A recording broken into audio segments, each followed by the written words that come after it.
Olá, tudo bem com você? Essa é a aula onde nós vamos falar um pouco sobre os números reais e vamos representá-los através de uma reta.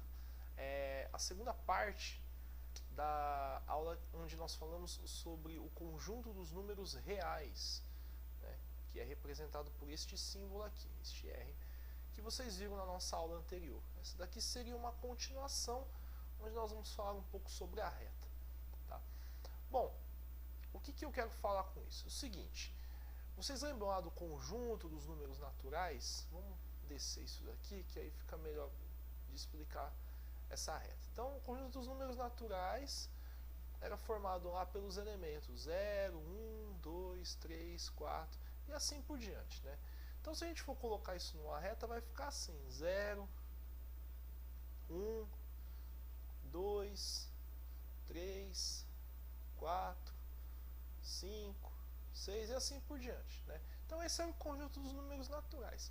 Quando a gente começou a falar dos inteiros, que são esses carinhas aqui, ó, então a gente começou a falar desses números aqui, né? Deixa eu mudar o sinal aqui para não confundir. Então, esses carinhas aqui. Então a gente tinha lá o infinito, menos infinito. Então tem lá menos 3, menos 4, opa, menos 3, menos 2, menos 1, o 0, o 1, o 2. Então são esses caras aqui. Só relembrando aí, porque a gente já viu isso nas aulas anteriores. Se a gente for colocar isso numa reta, como é que vai ficar? Vai ficar aqui, ó, menos 1, menos 2, menos 3, menos 4, menos 5 e assim por diante. Ok? Depois a gente falou um pouco sobre esses amigos aqui, os racionais. Né? Quem são os números racionais? São esses números aqui, que existe um A sobre o B, pode ser uma fração, né?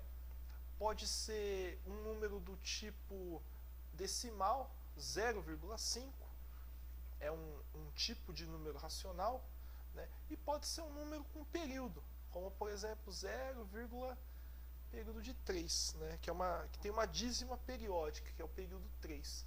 Então esses são exemplos aí, etc. Exemplos de números racionais. Se a gente for querer colocar esses números racionais numa reta, vamos colocar, por exemplo, esse número aqui, o número 1 sobre 2. Né, se a gente for fazer na calculadora, bem simples isso daqui, mas só para 1 dividido por 2 é igual a 0,5. Então isso daqui é a mesma coisa que 0,5. Eu posso colocar aqui, ó. É o famoso meio, né? Então 1,2 ele vai aqui, ó. 1,2, né? Se eu quiser colocar uma outra fração do tipo essa fração aqui, ó, 3 dividido por 2, por exemplo, é 1,5. Então vai dar mais ou menos aqui, ó, 3,2, né? Se eu quiser colocar essa fração aqui, ó, vamos ver essa fração aqui, 9 dividido por 4. Quanto que dá esse troço aqui? Dá 2,25. Então vai ser mais ou menos aqui, ó. Aqui deve ser 2,5, então deve ser mais ou menos aqui, ó. Né? Quanto que era mesmo? Era o 9 dividido por 4, né? Então esse cara aqui vai ser o 9 dividido por 4.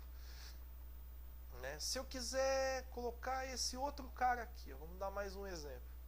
O 11 dividido por 4. Isso daqui vai dar 2,75. Esse aqui é 2,5, então 2,75 fica mais ou menos aqui. Né? Então era o 11 dividido por 4. Ok?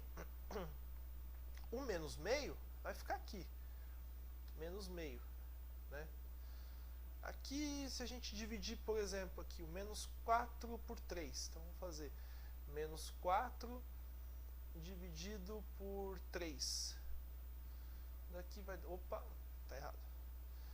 Dividir aqui, menos 4 dividido por 3. Vai dar 1,3, né? Vai dar mais ou menos... E é um 3 periódico. Vai dar mais ou menos aqui, menos 1,3 período, que é a mesma coisa que menos 4 dividido por 3.